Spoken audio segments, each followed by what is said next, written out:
কলকাতা রাস্তায় ফের শাসকের গোষ্ঠী কোন্দল। দলের নেতাকেই কলার ধরে চড় কষালেন তৃণমূলের মহিলা কাউন্সিলর। আর মারধরের সেই ভিডিওই ভাইরাল হয়েছে এবং ভাইরাল হতেই সরব হয়েছেন বিরোধীরা। অস্বস্তিতে জোড়াফুল শিবির।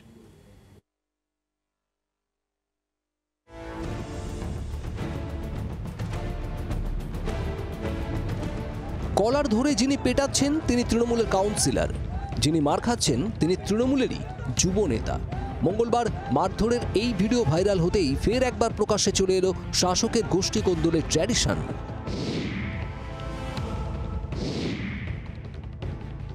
জানা গিয়েছে এদিন উত্তর কলকাতার বটতলা থানার ধুলিপাড়ায় মারধরের ঘটনাটি ঘটে। এলাকাটি কলকাতা পুরসভার 18 নম্বর ওয়ার্ডের অন্তর্গত। এখানেই পাড়ার রাস্তায় রীতিমতো মারামারি করতে দেখা যায় তৃণমূলের কাউন্সিলর সুনন্দা সরকার এবং ওয়ার্ডের প্রাক্তন যুব সভাপতি কেদার দাসকে। শাড়ি পরেই কেদারের দিকে তেড়ে যান সুনন্দা, দেওয়ালে ঠেসে ধরে তাকে চড়ও মারেন। আক্রান্ত তৃণমূল নেতার দাবি, এলাকায় তোলাবাজি সহ নানা ধরনের অসামাজিক কাজের সঙ্গে যুক্ত কাউন্সিলর। এর প্রতিবাদ করাতেই তাকে মারধর করা হয় বলে অভিযোগ। 18 নম্বর ওয়ার্ডে কাউন্সিলর এবং তার সুনন্দা সরকার এবং তার হাজব্যান্ড বাবু সরকারের নেতৃত্বে আমার উপর চড়াও হয় এবং আমাকে ফেলে মারধর করে।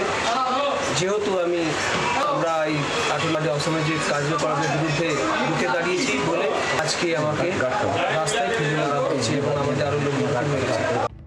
অভিযোগ উড়িয়ে কাউন্সিলরের পাল্টা দাবি, আত্মরক্ষার জন্য হাত তুলতে বাধ্য হয়েছেন তিনি। একটা ভিডিও এখানে ভাইরাল হয়েছে, এটা কি আপনি? ওর হাতে দেখুন ইটটা, ওর হাতে দেখুন ইটটা। আমার হাজব্যান্ড আক্রান্ত, আমার হাজব্যান্ডের মাথা দিয়ে রক্ত পড়ছে।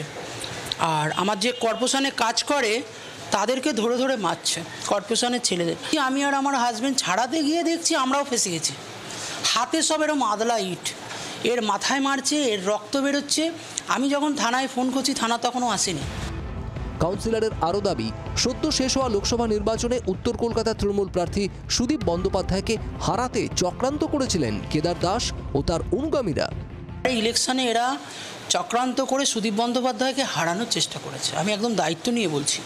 আমি অনেক কষ্ট করে এই ওয়ার্ড থেকে যথাসম্ভব চেষ্টা করে ওয়ার্ড থেকে লিড দিয়েছি, যেটা ওদের কাছে একদম প্রেস্টিজ ফাইটে গিয়ে দাঁড়িয়েছে।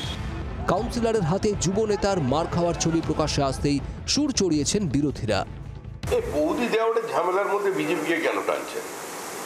ওদের মধ্যে 25-75-এর ভাগ নিয়ে গন্ডগোল। তৃণমূলের কাউন্সিলর হয়েছেন, তিনি টাকা তুলবেন না? কষ্ট করে কাউন্সিলর হতে হয়েছে, টিকিট পাওয়ার জন্য অনেক কাঠখড় পোড়াতে হয়েছে, অনেক ইনভেস্টমেন্ট আছে। এলাকায় প্রমোটিং হবে, বাজার বসবে, তার টাকা নেবেন না তিনি। গোটা বিষয়টিকে দুর্ভাগ্যজনক বলে দাবি করেছেন উত্তর কলকাতা তৃণমূল নেতা কুণাল ঘোষ। দুর্ভাগ্যজনক ভিডিওর সত্যতা যাচাই করা সম্ভব হয়নি। যদি কোথাও কোনো মতপার্থক্য থাকে বা কেউ যদি কোনো অন্যায়ও করে থাকে, তাহলেও আমাদের সিনিয়র নেতৃত্ব বা যারা জনপ্রতিনিধি তাদের প্রকাশ্য আচরণের ক্ষেত্রে একটা সংযম দেখানো উচিত। এমন কোনো দৃশ্যের অবতারণা করা উচিত নয় যেটা মানুষের মনে বিভ্রান্তি তৈরি করতে পারে। এদিন মারধরের পর বটতলা থানায় অভিযোগ দায়ের করেছে দুপক্ষই। ক্যামেরায় দেবাশিসের সঙ্গে বিক্রমের রিপোর্ট, জি 24 ঘন্টা। বাংলার আওয়াজ, বাঙালির আবেগ, জি 24 ঘন্টা।